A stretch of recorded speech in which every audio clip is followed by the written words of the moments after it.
Good morning, children. I, Babita Parmar, welcome you all in your own channel, Physics Ki Awaaz, providing you physics easy notes. बच्चों हम लोग पहुंच चुके हैं unit 4 chapter 6 work energy power के lecture number 9 पे और आज पढ़ने वाले हैं पावर के बारे में. What is power, how it is related to energy. तो इन अ वर्क तो हम कहते थे तब जब कोई फोर्स अप्लाई हो रहा है बॉडी वहाँ से डिस्प्लेस होती, वी से work is been done. Ability जो काम करने की उसको हम बोलते थे energy.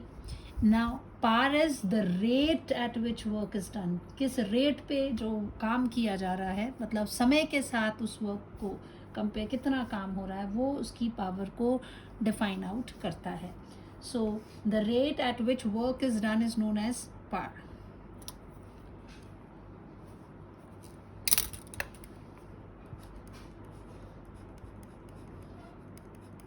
Power,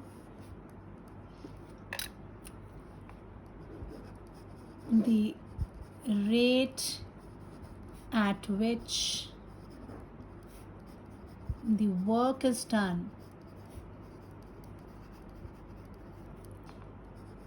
is called power.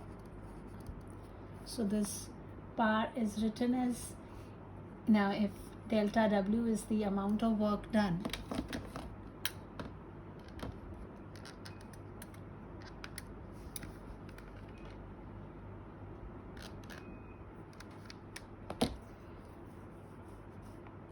if delta W is the amount of work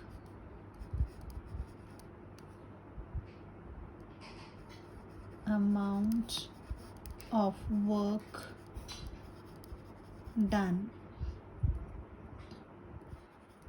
in time delta T, then the average power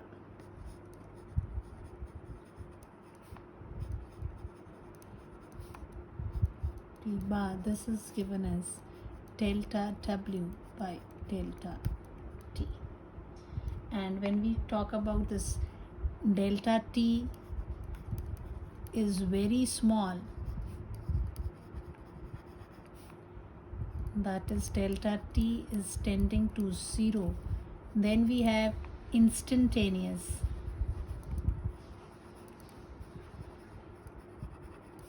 power will be equal to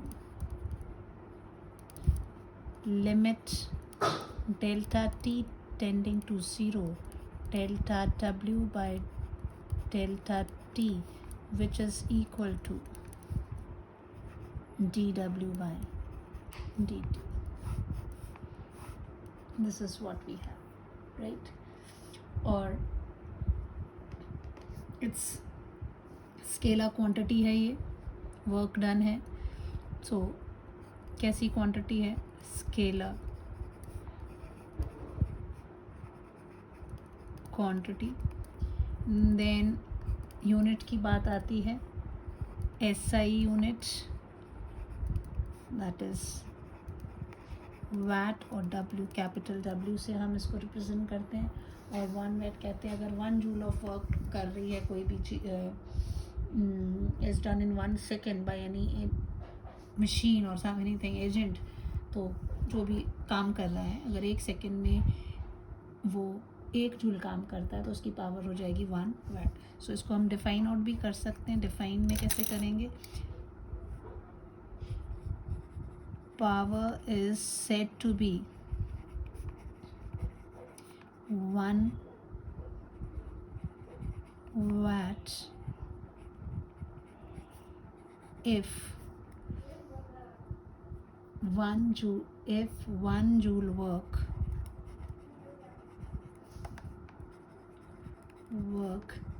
is done in 1 second by any agent. तब हम power कैसे बोलेंगे? ठीक है. So you can also right this this 1 watt can be literally, तीसरी बात is watt is equal to what, work इसमें आएगा joule upon second, so you can also write as 1 watt is equal to 1 joule per second. ठीक है, इसकी जो bigger unit है, practical unit horse power है,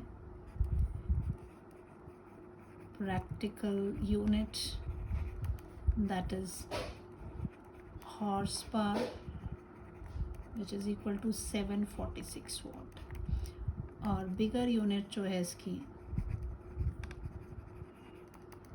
that is kilowatt, which is equal to 10 raised to the power 3. what we have, अगर megawatt kilowatt हो सकती है, if it is megawatt we'll write as 10 raised to the power 6. This is what we have. Now how it is related to energy they are saying. So power is equal to work done by time, and work done is the energy supplied. Work तभी होता है जब आप कुछ बाहर से external force से जो एनर्जी देंगे, that is what we have. So energy के साथ work and energy this one and the same thing. Whatever work is been done that is stored in a form of energy. So relation, क्योंकि second part है relation of power with energy. So if I say energy is E, now what we have is power is equal to work upon time. अच्छा, एक चीज़ छूट गई, dimensional formula छूट गया आपका. So you should have introduced that also here. यहाँ पे एक पॉइंट और डाल देते हैं नीचे.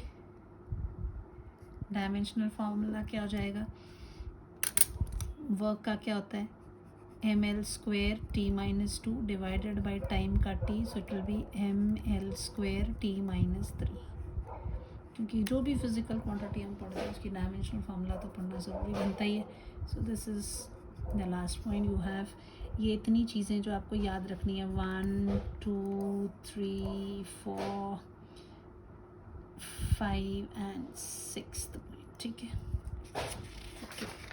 अब आ रहे हैं हम इसके रिलेशन के साथ. So work is upon energy, a work done upon the time we have. So work done is equal to the energy supplied or consumed, whatever it is. Work done is equal to the energy supplied or used. So power is equal to energy upon time. So you can say that energy is equal to power into time. ये relation आपको याद रखना है. ठीक है, this is what we have. Now the next question is, कई बार question में आ जाता है कि what is power and how power can be written in terms of force and velocity. Simple सा है, 2 मार्क्स क्वेश्चन में दे देता है उठा के इसको. What is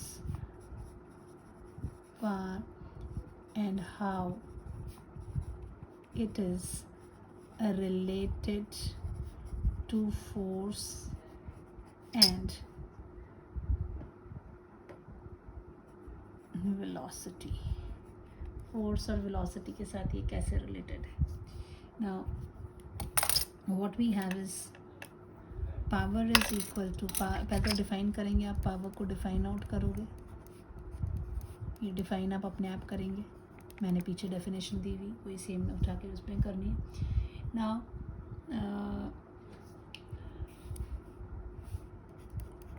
we know power is equal to what, dw by dt, rate of doing work is this. Now if F is a constant force,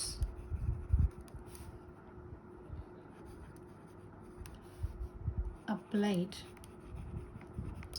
and S is the displacement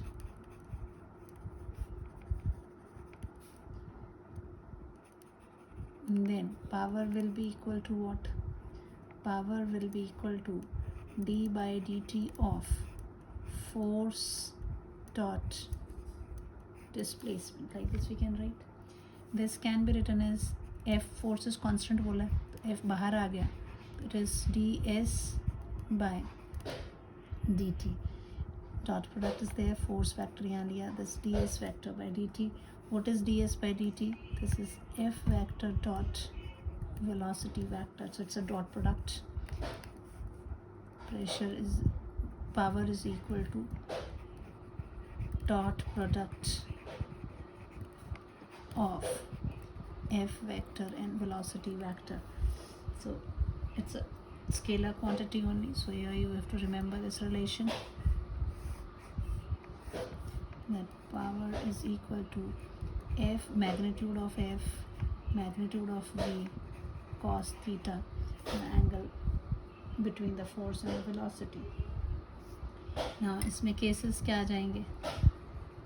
Case 1, अगर force act in the direction of motion, if force act in direction of motion, तो क्या हो जाएगा? Theta will be equal to 0 degree, जिसमें जहाँ को motion हो रहा है वहीं, so power will be equal to Fv cos 0 degree is equal to Fv. This is the power, this is maximum value. Cos 0 की वैल्यू 1 होती है, the maximum value we have. Then अगर आपके opposite direction में भी तो negative value आ जाती है, तो this is what we have to remember here. Now if you want, we can also they say that kinetic energy से भी related ही होता है work energy theorem, so that is work done can be stored in the form of kinetic rate of change of kinetic energy also. एक बड़ा important सा question इसमें से आ जाता है कि how many joules are there in 1 kilowatt hour. This question is कई बार objective में आ जाता है, कई बार निकालने के लिए आ जाता है. How many joules are there in 1 kilowatt hour? 1 kilowatt hour जो है उसमें कितना एनर्जी, इसकी जो कितने जूल एनर्जी जो है वो लग रही है. The electrical energy kilowatt hour. अब किलोवाट आवर जो है that is the energy consume by 1000 watt working for 1 hour. 1 kilowatt, चलो एनीवे, सो 1 किलोवाट आवर की बात कर रहे हैं. 1 kilowatt hour, this is equal to, क्योंकि हमें मालूम है watt is equal to joule per second, तो ये आर में दिया हुआ है, इसको सेकेंड्स में कन्वर्ट करना पड़ेगा. सो 1 किलो वाट है तो 1 kilo means 1000 watt into hour. ये हो गया 1000 वाट को थोड़ा आर कैसे लिख सकते हैं, 60 इंटू 60 सेकेंड. सो ये हो जाएगा 36 into 10 raise to the power 3 0 ये और 2 0 ये, कितना हो गया 5 watt second. What is watt second? Second इधर चला जाएगा तो जूल क्या आ जाएगा. इसको स्टैंडर्ड फॉर्म में लिखना है तो राइट प्लस 3.6 लिख दिया 36 को, तो अपनी मर्जी से तो लिखेंगे नहीं, 10 रेज़ टू द पावर 1 करना पड़ेगा. This is joule because watt is equal to this. So this is 3.6 into 10 raise to the power 6 joule. ये आपका 12th क्लास में भी क्वेश्चन होता है. ऑब्जेक्टिव में जब इसको देते हैं तो चॉइस में ज़रूरी नहीं है कि दे गिव एस 3.6, 36 भी लिख सकते हैं. तो ज़रा ध्यान से रखना है कि अगर 36 लिखा है then 10 raise to the power 5 joule हो जाएगा, और अगर 3.6 में है then 10 raise to the power 6 होगा. ये चीज़ हमेशा ध्यान रखना. स्टैंडर्ड रिजल्ट याद रखोगे, कई बार डेसिमल नहीं लगाते हैं. So energy of a body जो है that is equal to the work done by the body and it is nothing to do with. अच्छा, एक और जो एक मेन बात आपको यहाँ पे याद रखने वाली है, the point which you have to remembering point. अगर आप एनर्जी की बात करते हैं तो वो होता है equals to the work done by the body. कितना टाइम वो ले रहा है उससे उसको कोई लेने देना नहीं है। लेकिन पावर में जो है वो डिपेंड करती है on time in which the work is done. So energy की बात करें, energy is equal to work done, ठीक है, बाय द बॉडी और on the body, whatever, by the body and nothing to do with time. But power में क्या आ गया, पावर में ये होगा this is the work done, time on which, क्योंकि रेट ऑफ वर्क डन है। सो पावर जो है this power depends on time in which work is done। याद रखना, अगर टाइम के हिसाब से पावर की बात करेंगे तो उधर पर टाइम फैक्टर देखना पड़ेगा, क्योंकि फॉर्मूला में आपका वो आता है। अब ये वाला जो लेक्चर है काफ़ी छोटा होने वाला है, ज़्यादा बड़ा नहीं है, बड़े टाइम से आपके लंबे लंबे लेक्चर्स आ रहे थे। तो अब सीधे हम न्यूमेरिकल्स पे चल पड़ते हैं कि क्या क्या है हमारे पास न्यूमेरिकल में। तो पिछले लेक्चर से रिलेटेड कुछ होंगे, देखें न्यूमेरिकल में क्या क्या रखा है। ज़्यादा न्यूमेरिकल्स नहीं पढ़ने वाले, एक ही पेज है न्यूमेरिकल का भी। चलिए, these are few numericals, simple से न्यूमेरिकल्स हमने लिए हैं इसमें। This is what we have, let's see. पहला न्यूमेरिकल क्या कहता है, a mass of 60 kg, a 60 kg man runs up a flight of stairs, वो दौड़ के जा रहा है 3 मीटर हाई।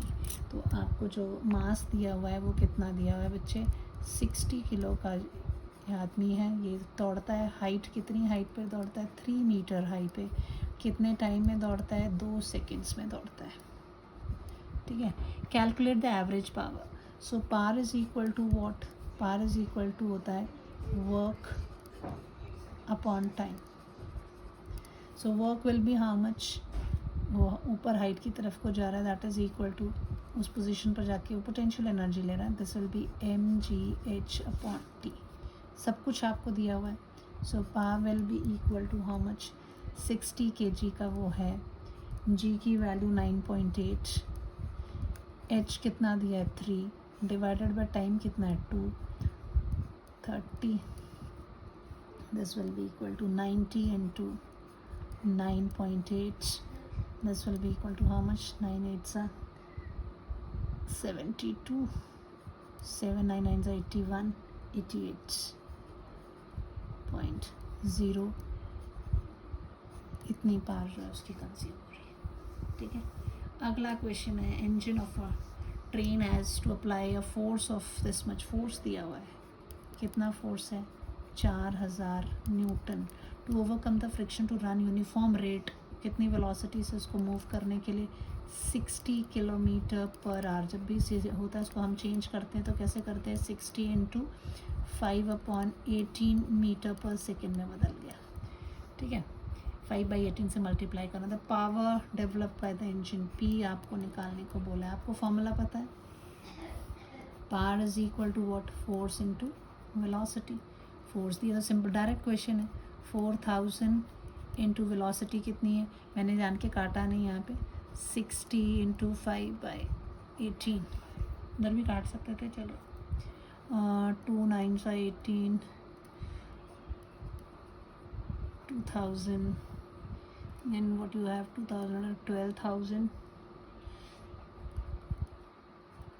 12, एक ज़ीरो और हो जाएगा, 3 0 कर दो, 3 कितना, ये 3 तो इसी के हैं, 4000 और 60 का ये 3, 4 0 इंटू 5/9 और कर दो कि कितना हो जाएगा, 9 12 5 60 और 1 2 3 4, 1 2 3 4 डिवाइडेड बाई 9, अब कर दो डिवाइड, 9 9 6 54, इधर आ गया 4, सॉरी 6, मैं 9 6 54, इधर आ गया 6, फिर 9 6 54, फिर आ गया 6, 9 6 54, फिर आ गया 6, 54 पॉइंट आगे भी जाओगे तो इतना वॉट जो है पावर होगी, ठीक है।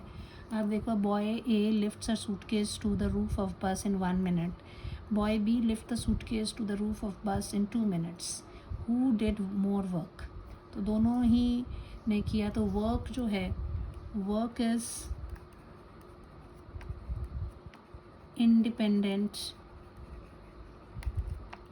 Of time, therefore both do the same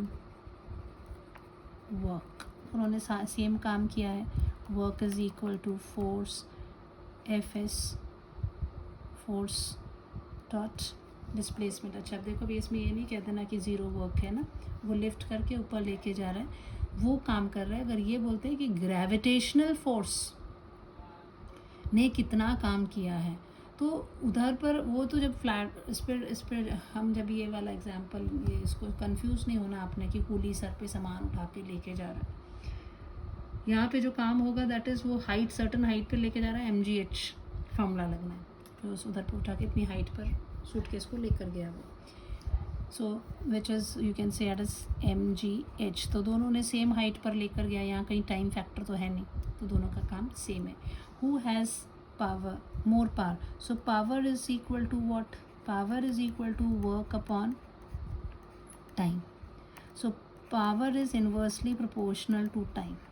so time of A 1 minute है, less than time of B, therefore power of A will be more than power of B। A की जो power है वो ज़्यादा होगी क्योंकि उसने कम समय में वो काम किया, ठीक है। Again, what is a jet plane engine develops a forward force on an aircraft of Newton, 1 2 3 4 5 2 lakh Newton का फोर्स है। ये अब लगा दिया फोर्स 2 × 10⁵ न्यूटन का। Calculate the power of the engine, आपको पावर कैलकुलेट करनी है। If it is flying eight, तो स्पीड दी हुई है 720 km/h, इसको आप लिखोगे 720 × 5/18, कटता है 9 2 ज़ा 18, 9 8 ज़ा 72, 80 2 1 ज़ा 40, सो दिस इज हाउ मच, 4 5 ज़ा 20, 200 मीटर/सेकेंड की स्पीड से वो दौड़ रहा है। पावर का फॉर्मूला वेलोसिटी इनटू फोर्स, है ना। सो दिस फोर्स कितना है, 2 × 10⁵, वेलोसिटी कितनी है, 2 × 10⁻², दिस इज़ 4 × 10⁻7। इतनी पावर जो है इसकी लगेगी, ठीक है। Next, what is the amount of energy produced by 1 gram mass is converted into energy. तो उसको एनर्जी इज़ इक्वल टू क्या होता है, आइंस्टाइन की इक्वेशन के हिसाब से mc² होता है। मास कितना दिया हुआ है, 1 gram, that means it is equal to 1 / 1000 kg हो जाएगा। 10⁻³ kg आपका मास है। c की वैल्यू आपको मालूम है, 3 × 10⁸ मीटर/सेकेंड होती है। आप ई में डाल दीजिए, कुछ भी नहीं है तो क्वेश्चन बिल्कुल ही बच्चों जैसा क्वेश्चन है। 10⁻³ × 3 × 3 × 10⁸ कितना हो जाएगा, 3 × 10⁸ -3 5 जूल जो है, ओह c², so this is c²। तो ये कितना हो जाएगा, 10⁻³ -3 × 9 × 10⁻, 8 2 = 16, so this will be equal to 9 × 10⁻16 - 3 13 joule की एनर्जी जो है प्रोड्यूस होगी, ठीक है। आइंस्टाइन के रिलेशन से सीधा डायरेक्ट क्वेश्चन कर दिया। Now next is how much mass is converted into energy per day in a nuclear power plant operating at this much kilowatt। So kilowatt दिया हुआ है, that is what is kilowatt, power की बात कर रहे हैं। So this power is given equals to 10⁻7 kilowatt। What is power? That is your rate of work done per second, है ना। पर सेकेंड जो काम हो रहा है, that is what we have. So energy आपको मालूम है, एनर्जी इज इक्वल टू क्या होता है, energy is equal to power into time we say. So power is given this much. So how much into, हाँ क्वेश्चन पूछा है how much mass is converted into energy per day. So energy per day देखें पहले कितना है. So energy per day is what, energy per day will be equal to the power into the time, है ना. Power is how much, 10 raise to the power 7 kilo watt बोला है, तो into 10 raise to the power 3 watt. Time कितना है, 1 day. So that is 10 raise to the power 10 into 1 day, यानी 24 घंटे 60 minute 60 second. सो अब ये वॉट सेकेंड की बात हो गई, ठीक है. So this is equal to, इसको ये कितना हो जाएगा, ये आपका what will be the value. So this is 6 6 36, 24 into 36 into 10 raise to the power, ये 10 है और इसका 1 ये 2 12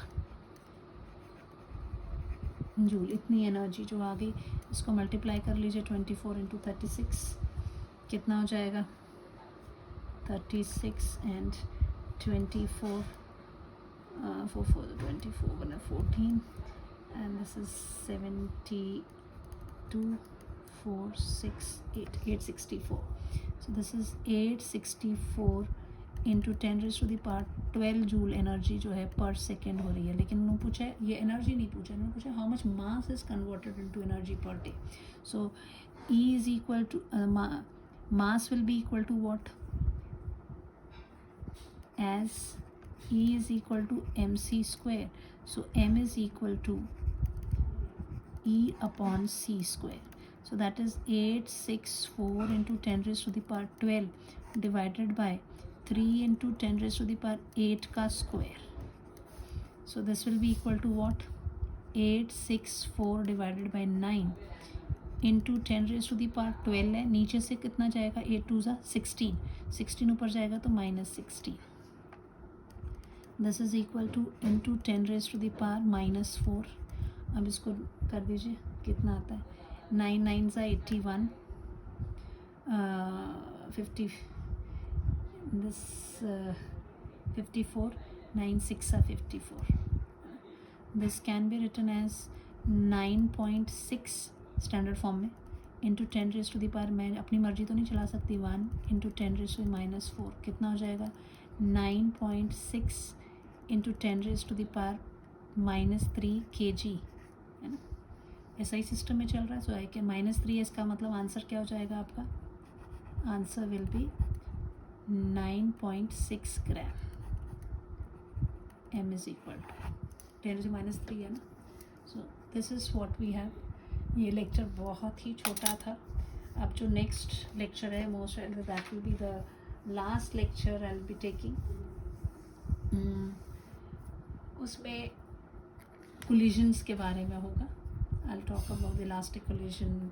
इन इलास्टिक कोलिजन 1 डायमेंशन में है, देन 2 डायमेंशन. उस पर कुछ न्यूमेरिकल्स भी करेंगे. बट ये लेक्चर आपका बहुत ही शॉर्ट है. चलिए बीच में व्हाटएवर आप इसको रिवाइज अच्छी से करिए और please don't forget to comment in the comment section. Bye, thank you, have a nice day.